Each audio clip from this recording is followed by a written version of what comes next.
الحمد لله نحمده ونصلي على رسوله الكريم أما بعد أعوذ بالله السميع العليم من الشيطان الرجيم بسم الله الرحمن الرحيم سيقول السفهاء من الناس ما ولاهم عن قبلتهم التي كانوا عليها قل لله المشرق والمغرب يهدي من يشاء إلى صراط مستقيم وكذلك جعلناكم أمة وسطا لتكونوا شهداء على الناس ويكون الرسول عليكم شهيدا وما جعلنا القبلة التي كنت عليها إلا لنعلم من يتبع الرسول ممن ينقلب على عقبيه وإن كانت لكبيرة إلا على الذين هدى الله وما كان الله ليضيع إيمانكم إن الله بالناس لرؤوف رحيم. حضرات محترم، اللہ کی توفیق سے دوسرے پارے کا آغاز کرتے ہیں.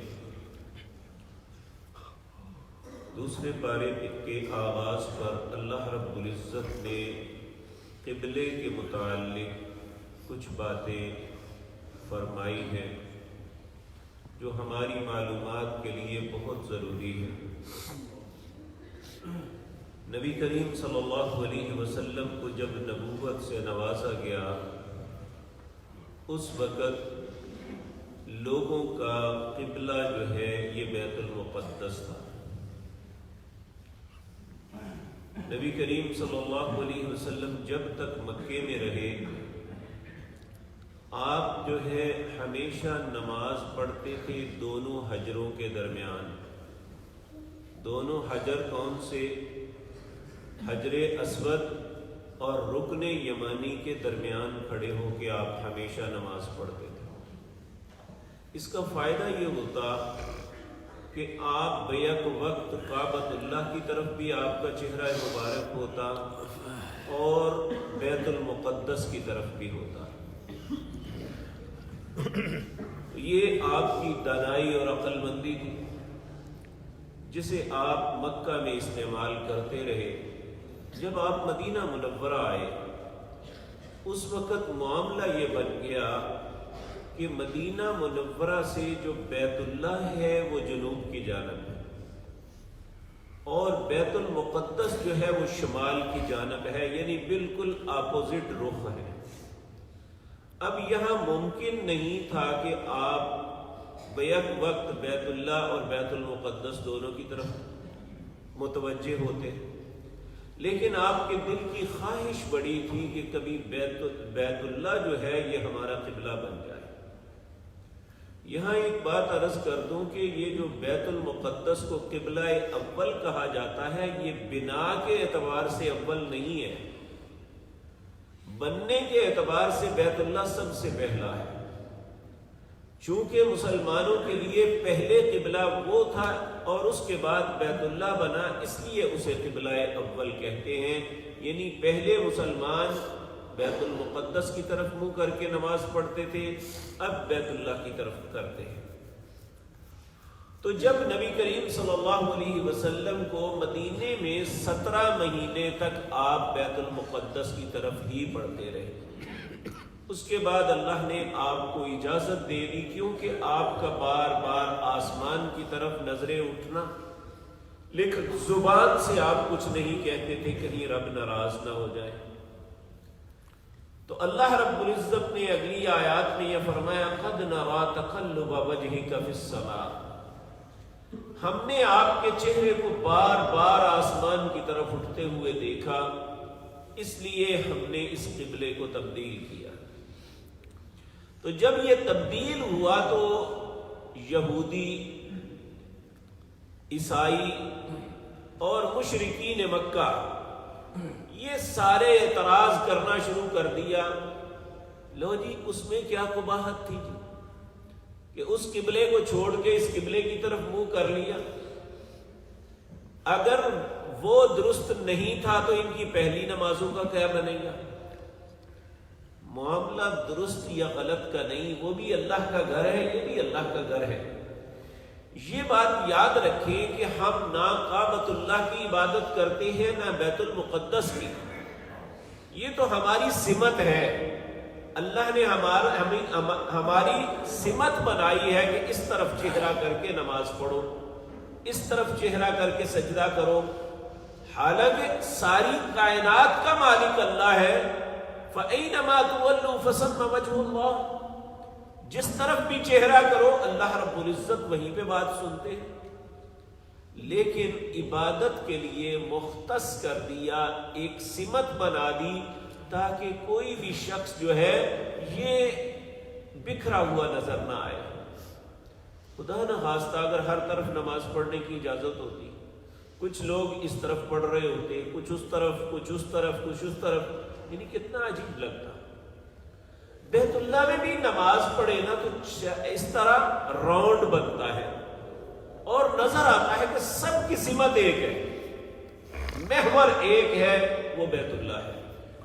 اسی طرح آپ دیکھیں پہلے بیت المقدس تھا تو اس طرف، اب بیت المقدس میں بھی کھڑے ہو کے کوئی نماز پڑھتا ہے تو اس کی کمر کی طرف بیت المقدس ہوتا ہے اور اس کا سامنا بیت اللہ کی طرف ہوتا ہے۔ تو اللہ رب العزت نے جب کعبۃ اللہ کو تبدیل کیا تو لوگوں نے یہ اعتراض کرنے شروع کر دیے کہ اب یہ ٹھیک ہے تو پہلے غلط تھے، ان کی پہلی نمازوں کا کیا بنے گا؟ اگر وہ ٹھیک تھا تو بدلا کیوں کیا؟ تو اللہ رب العزت نے ان باتوں کا جواب دیا ہے۔ اللہ فرماتے ہیں سَيَقُولُ السُّفَهَاءُ مِنَ النَّاسِ، ان قریب لوگوں میں سے بے وقوف کہیں گے مَا وَلَّاهُمْ عَنْ قِبْلَتِهِمُ الَّتِي كَانُوا عَلَيْهَا، جس قبلے پہ پہلے تھے اسے کیوں بدلا؟ اللہ نے ان کو بے وقوف اس لیے کہا کہ ان کی عقل میں یہ نہیں آتی جس رب نے پہلے بیت المقدس کی طرف حکم کر کے نماز پڑھنے کا حکم دیا تھا، اب اسی کا حکم ہے کہ اس طرف پڑھو۔ بات تو صرف اللہ کے حکم کی اطاعت کی ہے، یہ نہیں کہ بیت المقدس یا بیت اللہ کی، یہ اللہ کا حکم ہے۔ اگر بیت المقدس اللہ کا حکم ہوتا تو بیت اللہ کی طرف پڑھنا غلط ہوتا۔ تو اب جب کہ اللہ نے بیت اللہ کا حکم دیا ہے تو بیت المقدس کی طرف نماز پڑھنا یہ غلط ہے۔ قسمتی دیکھیے، یہ جسارت کسی بندے نے نہیں کی۔ مسلمانوں میں ایک ایسا گروہ ہے جو لوگوں کو اس بات کی تاکید کرتے ہیں کہ مدینے کی طرف منہ کر کے ایسا کیا کرو، وظائف، سجود اور مختلف چلا جات، اور بعض اوقات تو بد نصیبی یہ میں نے اپنی آنکھوں سے پاکستانی خواتین کو دیکھا، وہ نبی کریم صلی اللہ علیہ وسلم کے روضہ مطہر کے باہر بیٹھے ہوئے انہیں سجدہ کرتے ہیں۔ یعنی یہ ایسی بد نصیبی ہے، یہ عزت نہیں ہے رسول اللہ کی صلی اللہ علیہ وسلم۔ عزت یہ ہے کہ رسول اللہ کی فرما برداری کی جائے، آپ کی اطاعت کی جائے، آپ کے حکم کے مطابق چلا جائے۔ جن لوگوں نے رسول اللہ صلی اللہ علیہ وسلم کے عمل پہ اعتراض کیا، اللہ نے کہا یہ سفہاء بے وقوف لوگ ہیں۔ تو دنیا میں کوئی بھی شخص جو اللہ کے کسی حکم پہ اعتراض کرتا ہے یا رسول اللہ صلی اللہ علیہ وسلم کے حکم پہ اعتراض کرتا ہے، وہ بے وقوف ہے، چاہے وہ دنیا میں کیسا ہی کیوں نہ ہو۔ آپ دیکھیں مکے میں ایک شخص تھا جس کا نام عمر بن حشام تھا۔ مکے کے لوگ اسے ابو الحکم کہتے تھے کہ یہ فیصلوں کا باپ ہے، لیکن اللہ نے اللہ اور اس کے رسول کی مخالفت کی وجہ سے اس کا نام ابو جہل رکھا کہ یہ جہلوں کا باپ ہے۔ لوگ اسے ابو الحکم کہتے تھے کہ یہ فیصلوں کا باپ ہے، اتنا دانا آدمی ہے، لیکن اللہ نے کہا نہیں، یہ ابو جہل ہے، یہ جاہلوں کا باپ ہے، جس نے نہ رب کو پہچانا نہ اس کے رسول کو پہچانا صلی اللہ علیہ وسلم۔ تو اللہ رب العزت نے ان لوگوں کو بے وقوف کہا ہے۔ اب میں اور آپ بھی دیکھ لیں کہ ہم کیا کر رہے ہیں۔ اگر ہم بھی اللہ کے حکموں پہ معترض ہیں، یہ عموماً ہوتا ہے، یہ بھی ایک اعتراض ہے کہ ایک بندے کے سامنے اللہ یا اس کے رسول کا حکم آتا ہے، وہ کہتے ہیں جی حکمت کیا ہے؟ حکمت یہ ہے کہ وہ ہمارا مالک ہے، اور رسول اللہ ہمارے رہبر ہیں، یہاں کیوں پوچھیں ہم کہ کیوں کیا گیا؟ حضرت علی رضی اللہ تعالی عنہ بڑے دانا انسان تھے، اللہ رب العزت ان کی خبر کو نور سے بھر دے۔ انہوں نے یہ فرمایا کہ دین کے اندر عقل کا دخل ہوتا نا تو میں ضرور سوال کرتا ان بے وقوفوں سے کہ پاؤں نیچے سے گندے ہوتے ہیں، مسا اوپر کیوں کرتے ہیں؟ جرابوں یا موزوں پہ مسا کیسے کرتے ہیں؟ اوپر آپ ہاتھ پھیرتے ہیں۔ تو سیدنا علی رضی اللہ تعالیٰ عنہ کہنے لگے پاؤں تو نیچے سے گندے ہوتے ہیں، مسا اوپر کیوں؟ اس لیے کہ رسول اللہ نے اسی طرح فرمایا۔ بات گندگی یا صفائی کی نہیں ہے، بات حکم کی ہے۔ اسی طرح یہاں بھی حکم ہے کہ اللہ رب العزت نے کہا قد نرى تقلب وجهك في السماء فلنولينك قبلة ترضاها، ہم نے آپ کے لیے وہی قبلہ بنا دیا جس پہ آپ راضی ہیں۔ تو اب اس پہ اعتراض کس بات کا؟ اللہ نے حکم دے دیا۔ تو کہا ان قریب بے وقوف لوگ کہیں گے ما واللہ من قبلتہم التی کانوا علیہا، کیوں بدلا اس قبلے کو جس پہ آپ پہنے تھے؟ اللہ نے فرمایا قل، انہیں کہہ دیجئے للہ المشرق والمغرب، مشرق اور مغرب کا مالک اللہ ہے، جیسے چاہے وہ کر سکتا ہے۔ یہدی من یشاء الی صراط مستقیم، وہ ہدایت دیتا ہے جس کو چاہتا ہے سیدھے راستے کی، یعنی جس کے دل میں ہی کجی ہے، ٹیڑھا پن ہے، اللہ کو بھی کیا ضرورت پڑی ہے اسے ہدایت دینے کی؟ اللہ اسے پھر بھٹکتا ہی چھوڑتا ہے۔ ہدایت تو اسے ملے گی جو ہدایت کا طالب ہے۔ تو اللہ رب العزت ہمارے دل کو ٹیڑھا نہ بنائے۔ آپ دیکھیں دعا ہے سورۃ آل عمران کے اندر، ربنا لا تزغ قلوبنا بعد اذ ہدیتنا، اے اللہ ہدایت دینے کے بعد میرے دل کو ٹیڑھا نہ کر دینا۔ دل کا ٹیڑھا ہو جانا یہ انسان کا صراط مستقیم سے ہٹنے کا سبب بن جاتا ہے۔ اللہ رب العزت ہمیں محفوظ فرمائے۔ اللہ فرماتے ہیں وَكَذَلِكَ جَعَلْنَا، اسی طرح ہم نے کیا تم کو امتاً وسط، درمیانی امت۔ درمیان کا مطلب درمیان کی چیز سب سے زیادہ اچھی ہوتی ہے۔ تو دوسرے مقام پہ فرمایا کنتم خیر امت، تم بہترین امت ہو۔ کیوں وسط ہو؟ کیوں ہو؟ لِتَكُونُوا شُهَدَاءَ عَلَى النَّاسِ، تاکہ تم لوگوں پہ گواہ بنو۔ اب اس کے تین معنی کیے ہیں ائمہ مفسرین نے۔ ایک تو ہماری امت کی شہادت یہ ہے کہ نبی کریم صلی اللہ علیہ وسلم نے صحابہ کو سکھلایا، انہیں دین کا علم دیا، صحابہ نے تابعین کو دیا، آگے انہوں نے تبع تابعین، اسی طرح چلتا ہوا ہر پہلے لوگ آنے والے لوگوں کو سکھاتے رہے۔ 1440 سال گزر گئے اور یہ دین اسی طرح چل رہا ہے۔ سمجھنے والوں کے لیے وہ رستہ برا نہیں اور وہ رستہ اندھیرا نہیں، بلکہ ایک روشن راہ ہے کہ جو چل کے انسان صراط مستقیم پر چل سکتا ہے۔ ایک تو شہادت یہ ہے۔ دوسری شہادت یہ ہے کہ نبی کریم صلی اللہ علیہ وسلم نے ارشاد فرمایا تم پہلے امتوں کے لیے شہادتی بنو گے۔ کس طرح؟ آپ نے فرمایا نوح علیہ السلام جب قیامت کے دن آئیں گے، نبی کریم صلی اللہ علیہ وسلم نے فرمایا کہ اللہ رب العزت ان کی امت سے نوح علیہ السلام سے کہیں گے، ان کی امت سے کہیں گے بھائی تمہارے اندر میں نے رسول بھیجا تو تم نے اس پہ عمل کیوں نہیں کیا؟ امت کے لوگ انکار کر دیں گے کہ ہمارے پاس کوئی رسول نہیں آیا۔ اللہ نوح علیہ السلام سے پوچھیں گے اے نوح تیری کون شہادت دے گا؟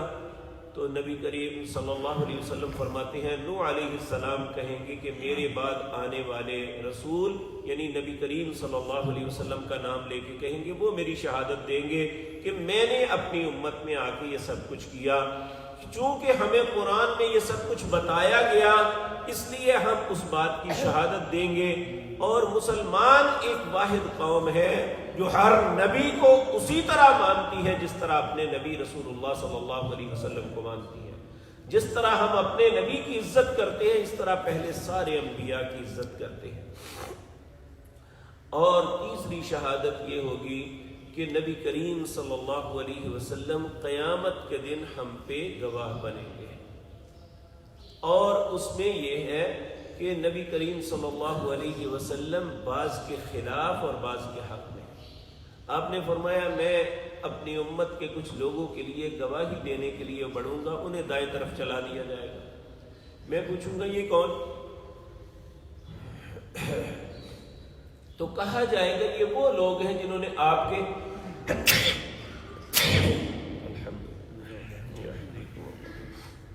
یہ آپ کی امت کے وہ لوگ ہیں جنہوں نے آپ کے دین کو بدل دیا تھا، آپ پھر ان کی شہادت دینے سے پیچھے ہٹ جائیں گے۔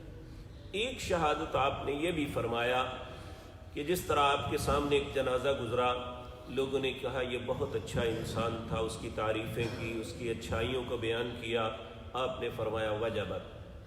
پھر ایک اور جنازہ کچھ دن بعد گزرا تو لوگوں نے اس کی بد تعریفی کی، یہ برا تھا، ایسا ایسا تھا، آپ نے فرمایا وجبت۔ ایک شخص نے پوچھا یا رسول اللہ صلی اللہ علیہ وسلم فلاں شخص کے متعلق آپ نے یہ بات کہی اور اس کے لیے بھی وجبت کہا، اس کے لیے بھی یہ کیا ہے؟ آپ نے فرمایا تم شہادتی ہو، جس کے حق میں تم نے گواہی دی کہ یہ اچھا انسان تھا اس کے لیے جنت واجب ہو گئی، اور جس کے لیے تم نے شہادت دی یہ برا انسان تھا اس کے لیے جہنم واجب ہو گئی۔ تو اس اعتبار سے اللہ نے کہا وَكَذَلِكَ جَعَلْنَاكُمْ أُمَّةً وَسَطًا، ہم نے تم کو درمیانی امت بنایا، لِتَكُونُوا شُهَدَاءَ عَلَى النَّاسِ، تاکہ تم لوگوں پہ گواہ بنو، وَيَكُونَ الرَّسُولُ عَلَيْكُمْ شَهِيدًا، اور رسول تم پہ گواہ بنیں گے، رسول تمہاری گواہی دیں گے۔ اور یہ اللہ رب العزت ہم پہ رحم فرمائے، بعض لوگوں کے متعلق رسول اللہ یہ گواہی دیں گے وقال الرسول یا رب ان قوم اتخذوا هذا القرآن مہجورا، اے اللہ یہ وہ قوم تھی جنہوں نے قرآن کو پیچھے پھینک دیا۔ تو یہ اتنی بری گواہی ہوگی جس کے بعد اس شخص کے لیے یا اس قوم کے لیے کوئی نجات کا رستہ نہیں ہوگا۔ جب نبی کی گواہی خلاف آ جائے اللہ رب العزت ایسی گواہی سے ہمیں محفوظ رکھے۔ اور پھر فرمایا وما جعلنا القبلۃ التي كنت عليها، اور ہم نے کیا قبلے کو التي كنت عليها جس پہ آپ تھے، الا لنعلم، یعنی اس قبلے کو تبدیل کرنے کا مقصد کیا تھا؟ تاکہ ہم جان لیں من يتبع الرسول، کون رسول کی اتباع کرتا ہے، ممن ينقلب على عقبیہ، کون اپنی ایڑیوں پہ پھر جاتا ہے۔ یعنی دیکھیں قبلہ اس طرف تھا، یکمشت اس طرف ہو گیا، تو یہ ایک بہت بڑی بات تھی، ایک دم بالکل اپوزٹ سائیڈ کو چینج کر لینا۔ لیکن اللہ صحابہ کی قبروں کو نور سے بھر دے۔ مدینے میں ایک مسجد ہے قبلتین، نبی کریم صلی اللہ علیہ وسلم پر جب یہ حکم آیا تو ظہر کی نماز تھی، آپ نے ظہر کی نماز کعبۃ اللہ کی طرف پڑھائی۔ تو جب عصر کا وقت آیا تو ایک شخص جو یہاں نماز پڑھ کے گیا تھا، اس نے بنو عبد الاشہل کے محلے میں جو مسجد تھی جسے قبلتین کہتے ہیں، جب وہ اس کے قریب پہنچا تو اس نے دیکھا لوگ بیت المقدس کی طرف نماز پڑھ رہے ہیں، تو اس نے زور سے کہا لوگوں قبلہ تبدیل ہو گیا، نبی کریم صلی اللہ علیہ وسلم نے کعبۃ اللہ کی طرف نماز پڑھی ہے۔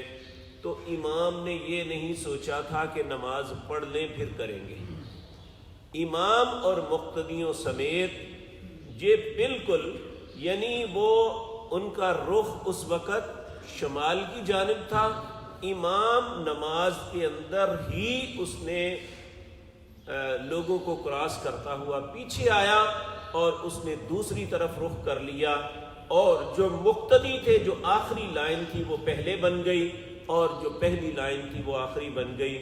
یہ بالکل لوگوں نے اپنے آپ کو چینج کر لیا کیونکہ رسول اللہ کا حکم ایک شخص نے سنا دیا تھا۔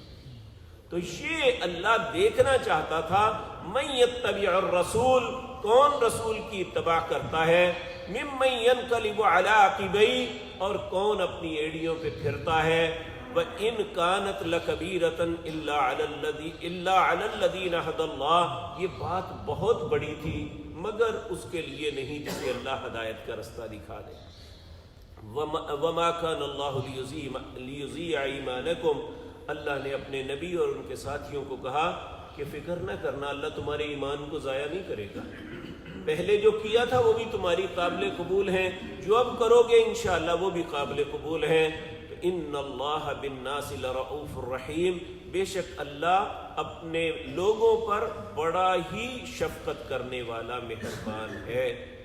اللہ رب العزت ہم پہ بھی انتہائی شفقت اور مہربانی فرماتے ہوئے ہمیں معاف کر دے، کیونکہ ہم میں بہت سی اتباع کے معاملے میں بہت سی غلطیاں ہیں، ہم ہر قدم پہ نافرمانی کر جاتے ہیں۔